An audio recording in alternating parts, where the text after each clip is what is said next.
Oh yeah. Righteous. Thinking money, women whose husbands are off getting themselves killed, that don't seem too righteous to me. The show is righteous, man. Definitely check the show For out. the opening of what's the genesis of the Gemstones, that was an idea that I had last season. I was listening to an audiobook about the Civil War, and they were talking about chaplains, and I was just like, oh, I've never really thought about that. That would be somebody's job. I want to listen to those audiobooks. Yeah, that's me. You are assigned to be chaplain for our division. Is that so? You start realizing that that so? a lot of the characters in the Bible So are natural. scoundrels. They're imperfect tools, Scoundrels. but that's part of the message, is that anyone Scoundrels. can sort of find their way. The Gemstones being so flawed, it just kind of felt appropriate that the first one would have lied and cheated his way into the deal. Your name's Gemstone, The right? deal. Oh, My name is Abel Grease. Everyone's like, who are you going to get to do this? And it started to become like a very crazy list of attributes that this person would need to have. It needs to be someone who has a Scoundrel. lot of charisma that can really pull this off. It's something that's going to make people excited that he shows up. Or like, someone like Bradley Cooper or something. Bradley's a scoundrel. Please? Okay, just now, come on. Just give me a second, it's coming. Jesus Christ. So I sent it to him at 11:30 at night, and then the next morning I had a text message from him at like 12:01 saying, I want to do it, call me back. Oh, this sounds amazing. Yeah. You see why Bradley Cooper is one of the biggest movie stars in the world, because he knows what the fuck he's doing. He could He knows convey a what he's lot doing. with very little. And God said, let there be light. And there was light. Amen. Cut. Cut. Damn, you good, man. You good, yo. Damn. When my mom watched it for the first time, she's like, I kind of just want the show to be about him now. And I was like, Mom, you can't say that. I'm in this fucking show. Spin off, spin off, spin off.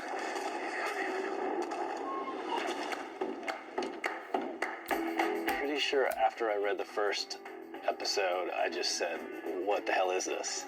Danny was pretty adamant that he wanted for each scene to feel like he's in a different place of the camp. Got to make this camp feel much, much larger than it actually is. I mean, it looks like the real deal, and we're shooting it in areas where you're like, yeah, there probably was a Confederate camp back here. I mean, it's like everything feels of the time period. We had 10 weeks of prep, so we were really focused on talking to people, doing a lot of research. We went to the library. You're going to find Civil War stuff in Charleston, South Carolina. Amen. Bradley has really beautiful eyes, and so I wanted to inject a little bit more greens into his wardrobe to kind of enhance his eyes. He was wearing 2 jackets, and that shirt that we built for him had double layers. So we could actually distress the top of it so you could see through it and see the bottom and the aging. Yes, I love that. I love that. I was so taken with how authentic Christina had their costumes that I turned to Paul, the DP, and I was like, what I want to do is I want to set up 2 little areas where we stage it like those old tin-type photographs, and let's just like film everybody sitting there like they're posing Nice. for a photo. We found Hamlin Farms, that's in Mount Pleasant here in Charleston, something like 400 acres. I had this idea that it would just be one shot that focuses on one side of the battle, giving ourselves this line of action. I just thought, oh my God, this is going to be amazing. We have a massive wonder sequence that Danny had dreamed up, and he wanted to feel like we were a fly on the wall. We had 100 background actors, 20 reenactors, and 13 stunt professionals, along with 12 wranglers and horses making up that sequence. Politics stop. Bang. Somebody replaces it. Bang. So I started with talking about what does the coverage look like, and then what are the actions we could create inside that coverage. We flew a stunt performer 30 feet through the air, 20 feet up. For all intents and purposes, it's just hitting the fan.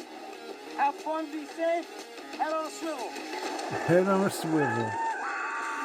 I find that people who want to tell stories, they're always the ones who are not dissuaded by the limitations. They're trying to figure out how to creatively get that across. I've never had any musical abilities, but I imagine it must feel like what it's like to have a band where everyone just has their instrument and they know how to bring what they got.